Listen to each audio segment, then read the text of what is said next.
है कि हम लोग धीरे धीरे 1-2 दिन में इसकी शुरुआत कर लेंगे और फिर आगे चलेंगे, ठीक है। अब आज वृक्षारोपण का विशेष कार्यक्रम है, तो मैं इस पर प्रकाश डालना चाहूँगा। वृक्ष हमारे लिए क्यों महत्वपूर्ण है, तो बताएगा आप में से। आप इस समय कहाँ बैठे हैं? छाए में। गर्मी इस समय देख रहे हैं, हमारे यहाँ का प्रदेश टेम्परेचर है लगभग 40 के ऊपर, 40 से लेकर 44 तक डिग्री लखनऊ का टेम्परेचर चल रहा है। राजस्थान में 44 के ऊपर भी चला गया, लोग एकदम जल रहे हैं। आज थोड़ा सा हवा चल रहा है, लेकिन जहाँ पे धूप बहुत तगड़ी है, बादल वादल नहीं है राजस्थान वगैरह, वहाँ लू की तरह चल रहा है, जैसे गर्मियों में चलता है एकदम गर्म हवा। पेड़ के नीचे है तो छाया मिल रही है। ये पेड़ छाया देने के साथ साथ हम जो श्वास ले रहे हैं यहाँ पे, जब छोड़ते हैं तो कार्बन डाइऑक्साइड निकलती है, और जब लेते हैं तो बहुत सारी गैसें जाती हैं जिसमें हम ऑक्सीजन को एब्जॉर्ब कर लेते हैं अपने फेफड़े द्वारा, और फिर जो है उससे ही हम जीवित हैं। ऑक्सीजन ये पेड़ पौधे ही हमें देते हैं। अगर ये पेड़ पौधे ख़त्म हो गए तो हम अपने आप मर जाएंगे। इसी तरह से नीम है, सुबह उठते हैं हम लोग उसको तोड़ करके दातून कर लेते हैं, है ना। मैं सबके घर इतना पैसा नहीं है कि मंजन और हरदम मिल जाए, तो हम लोग दातून कर लेते हैं। नीम का नहीं मिला तो कभी काकड़ का भी कर लेते हैं, कभी बबूल का कर लेते हैं, कभी और भी है जामुन का कर लेते हैं। तो बहुत सारे पौधे हैं जिनको हम दातून के रूप में यूज़ करते हैं। गैस वैस जिनके घर में नहीं है, इनकी लकड़ियाँ हम यूज़ करते हैं, है ना। और इन्हीं से जैसे तुलसी हुआ, काढ़ा बनाने के काम में आ जाता है, हम उसको डाल देते हैं चाय वगैरह में। कभी कभी लोग ऐसे भी खाते हैं, वो जो है एंटीबायोटिक का काम करता है, आपके शरीर में आने वाले रोगों से आपको बचाता है। तो बहुत सारी औषधियाँ इन्हीं से तैयार होता है। वृक्षों से ही गरम मसाले वगैरह जो सब्जी में आप डाल के खाते हो, विविध मसाले भी पौधों से ही आपको मिलते हैं। इसके अलावा जो है बाढ़, बूढ़ा बारिश जहाँ आ जाता है नदी के किनारे, देखिए ढेर सारे वृक्ष इसीलिए लगाए जाते हैं कि मिट्टी कट के दूसरी जगह न जाए। तो मृदा अपवर्धन जिसको बोलते हैं, एक तरह से मिट्टी का जो है कटाव जो है उसको भी ये बचाता है। इस तरह से वृक्ष जो है हमारे जीवन का अभिन्न अंग है। और यहाँ पे जो ये पारिजात वृक्ष है, ये इन सभी वृक्षों में अति महत्वपूर्ण वृक्ष है, जिसको आज आप लोगों के बीच जो है वितरित किया जाएगा और धीरे धीरे हमारे आपके घर में, विद्यालयों में जा कर के ये लगेगा, जिससे वहाँ का वातावरण और शुद्ध और बढ़िया होगा। बाकी हमारे और प्रबुद्धजन बैठे हैं, तो मैं अपनी वाणी को यहीं समाप्त करते हुए हमारे इस विद्यालय के सम्मानित हेडमास्टर कर्मठ युवाओं जैसा जोर दिखाने वाले माननीय श्री रमेश चंद्र यादव जी को मैं आह्वान करूंगा कि आप आएँ और बच्चों को और यहाँ की सभा को संबोधित। धन्यवाद।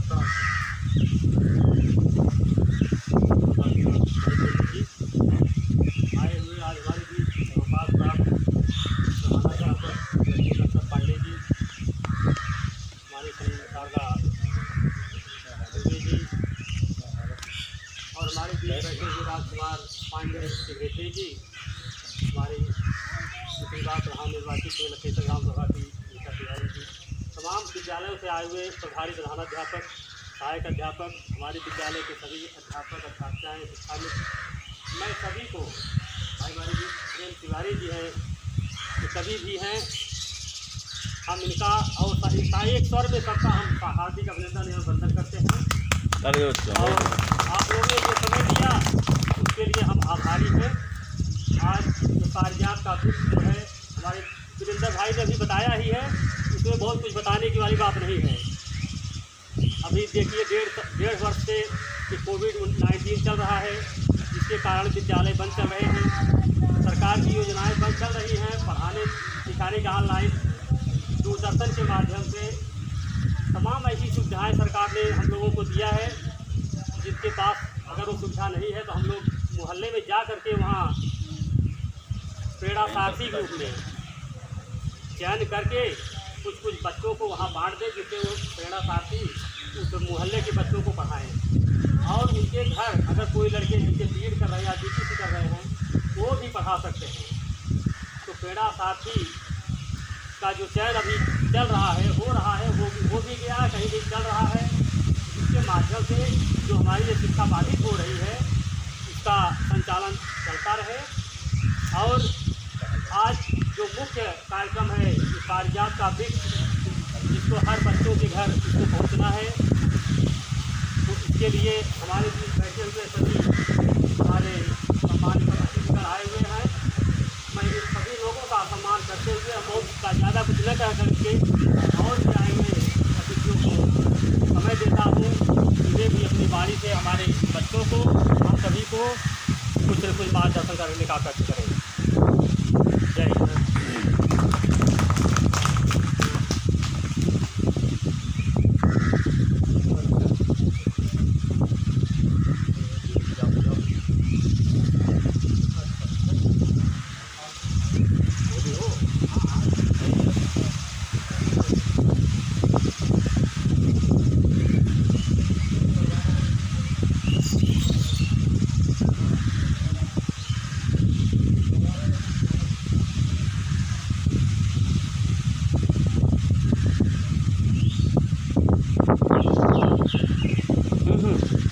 वो अपने आप अपने ले मेरे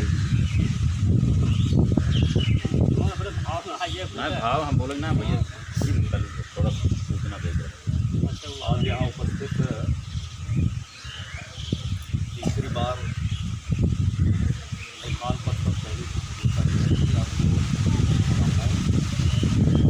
हमारे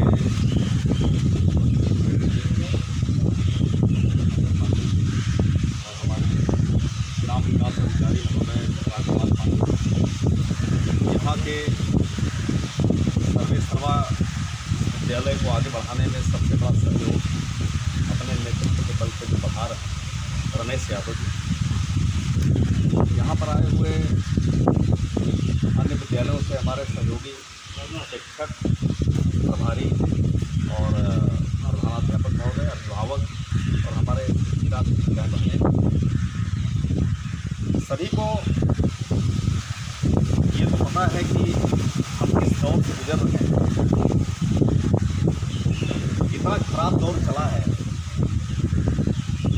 इस जीवन में तो शायद कोई भूलेगा नहीं। ये 2 वर्ष हमारे बीच में ऐसा गुजरा है कि हम तो नहीं समझते कि कोई, चाहे वो बच्चा हो, युवा हो, बुजुर्ग हो, जो इस पृथ्वी पर है, चाहे वो किसी भी प्राणी की बात करें, किसी जीव की बात करें, वो निश्चित तौर पे प्रभावित हुआ है और इतना प्रभावित हुआ है कि पूरे जीवन में अगर चर्चा करेगा तो निश्चित तौर पे इन 2 वर्षों की बात, अभी और आगे कितना चलेगा इसके बारे में तो नहीं अनुमानित है, लेकिन इन 2 वर्षों की बात जरूर करेगा। जैसे कभी महामारी आई थी 1918-1919 के बीच में, इन्फ्लुएंजा की बात की गई थी, इन्फ्लुएंजा चाइना से वो भी चला था, तो उसकी भी चर्चा लोग करते हैं क्योंकि उस समय आया था महामारी और करोड़ों लोग प्रभावित हुए थे, बर्बाद हो गए थे। आज भी आर्थिक तौर पे पूरी दुनिया बर्बादी के कगार पर है। बहुत से सारे देश जिनके पास कुछ नहीं है वो बर्बाद हो गए, जिनके पास कोई नीति नहीं है, जिनके पास आर्थिक स्थिति की समझ नहीं है कैसे क्या करें, वो बर्बाद हो गए, वो दूसरों पर डिपेंड हो गए। लेकिन इसके बीच जहां हम खड़े हैं, चूँकि शिक्षा की बात होगी, वृक्षारोपण की बात होगी, शिक्षा को किस तरह से बचाया गया है, बच्चों के बीच में हम लोगों ने जा कर के किस तरह से किया है, हम तो नहीं कहते कि ईमानदारी से अगर कहा जाए तो हम नहीं दे पाए। बच्चे दूर हो गए और ऑनलाइन सबके पास वो व्यवस्था नहीं है, सबके पास एंड्रॉयड फ़ोन नहीं है, हम सारी व्यवस्था दे सकें। हमारे पास कंटेंट है, हमारे पास सारी सुविधाएं हैं, लेकिन हम उन बच्चों को कैसे दें, ये व्यवस्था हमारे पास नहीं। अगर किसी के पास एंड्रॉयड है तो वो अपने यूज में लेता है, बच्चों को फालतू समझ करके वो 10 मिनट भी नहीं देता। बच्चे मांगते रह जाते हैं, लेकिन वो कहीं बाज़ार में बैठे हैं फालतू, कहीं दूसरी जगह चले गए, लेकिन वो यूज करने के लिए देते नहीं, जबकि हमारे पास कंटेंट है, हम भेजते रहते हैं। बड़ा अजीब सा लगता है। इस लॉकडाउन के अंतर्गत जो महामारी आई है, इसमें प्रकृति का बड़ा सहयोग मिला है। जो भी कोविड से ग्रस्त हुआ वो कहीं अगर बचा तो केवल प्रकृति के नाते बचा है। अगर उसको एलोपैथ ने छू दिया तो ईश्वर न करे कि वो उसका कुछ नुकसान हो जाए। बहुत मुश्किल से बचे हैं लोग, लेकिन अगर हमने एलोपैथ के बड़े डॉक्टरों से भी संपर्क किया, बड़े हॉस्पिटल्स में भी गए, तो उन्होंने ये बताया कि काढ़ा पीजिए। उन्होंने कहा कि आप दवाएं तो हम दे रहे हैं, लेकिन आप काढ़ा पीजिए, भाप लीजिए, ये सारी व्यवस्था आपको करनी होगी। और जहाँ रहिए अलग रहिए, लोगों से दूर रहिए, साफ सफाई रखिए। मैं ये कहता हूँ, स्मॉल पॉक्स 200 वर्ष पहले आया हमारे में। वायरस जाता नहीं। वायरस जो आ गया, वो चाहे कृत्रिम हो, वो चाहे प्राकृतिक हो, वो वायरस नहीं जाएगा, हमारे बीच में वो रहेगा। अब हम उसकी व्यवस्था किस तरह से करते हैं, कैसे उसके बीच में जिएंगे उसके साथ, ये हमारे ऊपर डिपेंड करता है, हमारी बुद्धि पर, हमारे विवेक पर करेगा। हमारी सरकारें योजना बनाएंगी, हम योजना बनाएंगे कि हम किस तरह से रहेंगे। लेकिन डॉक्टर्स ने, हमारे बीच के लोगों ने, आयुर्वेदाचार्य ने, जितने भी ज्ञानी पुरुष थे, उन्होंने ये बताया कि अब आपको काढ़े पर रहना है। पहले भी स्मॉल पॉक्स जब माता माई कही जाती थी, छोटी माई आई है, बड़ी माई आई है, तो हम क्या करते थे कि नीम की पत्ती आसपास रखते थे, साफ सफाई रखते थे, दूसरों को दूर रखते थे, उनके कपड़े दूसरों को छूने नहीं देते थे। वही है ये वायरस का ही गुण है ये। केवल आपको आइसोलेट होना है, आपको दूर रहना है। आइसोलेट मतलब दूर रहना। जो दूर रहा, काढ़ा पिया। काढ़ा कहाँ से आया? प्रकृति से। आज इसी पर हम चर्चा करेंगे। ये पारिजात जो हमारे यहाँ हरसिंगार के नाम से जाना जाता है, हरसिंगार का पौधा, इसमें फूल जो लगता है वो गिरता है, स्वयं से बिछ जाता है। अगर उसको हम देखें और महसूस करें तो जैसे लगता है कि एक चादर सी बिछ गई। सफ़ेद फूल, थोड़ा सा लाल, इतना अच्छा और सुंदर लगता है कि हम पारिजात का नाम सुनते थे कि ये पारिजात यहाँ से जा कर के वहाँ स्वर्ग में लगा दिया गया। जानकारी है? सुन लो ध्यान से, पारिजात को वही पौधा मिल रहा है। ये पौधा मुश्किल से मिलता है। ये जो हमारे बीच में हरसिंगार नाम से है, लेकिन इसके महत्व को हम लोग नहीं जानते। इसके थोड़े से महत्व के बारे में बताना चाहता हूँ जो मैं जानता हूँ। इसकी पत्ती को लगाते हैं अगर घुटने में दर्द है, पत्ती को सेक करके, गरम करके, तेल भी उसमें, कड़वा तेल जो सरसों का तेल होता है, इसको लगा करके, लहसुन उसमें डाल करके, अगर हम अपने घुटने पर या जहाँ भी दर्द कर रहा है तो वहाँ लगाएंगे तो ये सबसे रामबाण कार्य करता है। ये है पारिजात। पारिजात का जो फूल होता है वो सौंदर्य के लिए बहुत अच्छा है, जैसा मैंने सुना है, पता है। पारिजात ये पहुँच के बाहर का पौधा है, लेकिन हमारे बीच में है, न जानकारी के नाते इसको नहीं जाना जाता। लोगों के बीच में पड़ा है, लेकिन इसके महत्व को लोग नहीं जानते। तो मैं बताना चाहता हूं कि ये अगर है तो हम हैं तो प्रकृति से हैं। हम प्रकृति के केवल छोटे से भाग हैं। एक छोटे से प्राणी, जिसने भी इस संसार को बनाया होगा, उसके बीच में ये दिमाग में जरूर रहा होगा कि एक ऐसा प्राणी भी बनाना है जो पूरे विश्व को अपने विवेक से संचालित कर सके। वो है मनुष्य। हम मनुष्य हैं, मनुष्य यौन में पैदा हुए हैं, तो हमारी एक जिम्मेदारी बनती है कि हम जिस प्रकृति के इतने बड़े हिस्से हैं, हम सबसे बड़े हिस्से हैं, इस प्रकृति को हम सुरक्षित करें, संरक्षित करें। तो इसके लिए एक विशाल हृदय करके एक संगठन चल रहा है। विशाल हृदय राज बहादुर यादव जी हमारे बीच के अध्यापक, श्रेष्ठ अध्यापक हैं। उनकी एक सोच है, हमारे शिक्षकों के बीच की सोच है, विशाल हृदय को के माध्यम से पूरी दुनिया में प्रकृति का संरक्षण करना, पेड़ पौधे लगाना, वृक्षारोपण करना। हमारा उद्देश्य ये है कि अगर हम प्रकृति का लाभ लेते हैं, सांस लेते हैं, तो इन पेड़ों की देन है, इस प्रकृति की देन है। हवा कहाँ से चलती है? किसी ने देखा?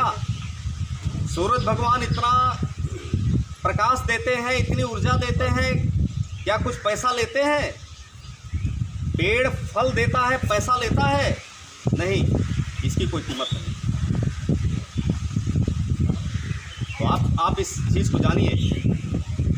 इस संस्था के संचालकों को जिन्होंने इसके बारे में सोचा, विशाल हृदय के बारे में। जैसे हमारे यहाँ का सिकरौरा मॉडल यही की देन है, कपरहा न्याय पंचायत की देन है। यहाँ पर लोगों के बीच में हम लोगों ने जा कर के ग्रुप में बच्चों को नुकसान न पहुँचे, उनकी पढ़ाई का नुकसान न हो, हम बीच में जा कर के शिक्षा का संचालन किए। ये आज केवल जौनपुर जनपद में नहीं है, पूरे प्रदेश के लगभग 25 जिलों में चल रहा है। 25 जिलों में इसको अपनाया गया है, जो हम यहाँ से सोचकर, इसी धरती से सोचकर निकाले हैं।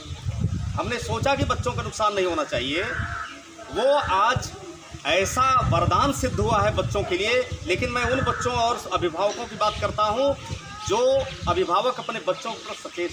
मैं रिक्वेस्ट करना चाहता हूँ, जो लोग इससे जुड़े नहीं हैं वो जुड़ें, और मैं उनसे भी रिक्वेस्ट करना चाहता हूँ जो पढ़े लिखे बच्चे अभी इस समय यहाँ हमारे बीच में हैं, अपने छोटे भाइयों को पढ़ाएं, हमारा सहयोग करें। तो मैं अपने बात इस पर थोड़ा सा प्रकाश डालने के लिए ग्राम पंचायत अधिकारी महोदय से श्री राजकुमार पांडे जी को आह्वान करूँगा कि वो अपने शब्दों से, अपने कुछ बातों से हमें अवगत करें। धन्यवाद बहुत बहुत। मंच में उपस्थित अधिकार शिक्षक महोदय और पूर्व प्रधानाचार्य महोदय और विभिन्न विद्यालयों से आए शिक्षक महोदय, शिक्षिका बहनें, आप लोगों का स्वागत, अभिनंदन करता हूँ। बच्चों, ये आपका सौभाग्य है कि ऐसे टीचर आपको मिले हैं जो आपको इस कोविड महामारी के बाद भी हर तरह से सहयोग करने के लिए तैयार हैं।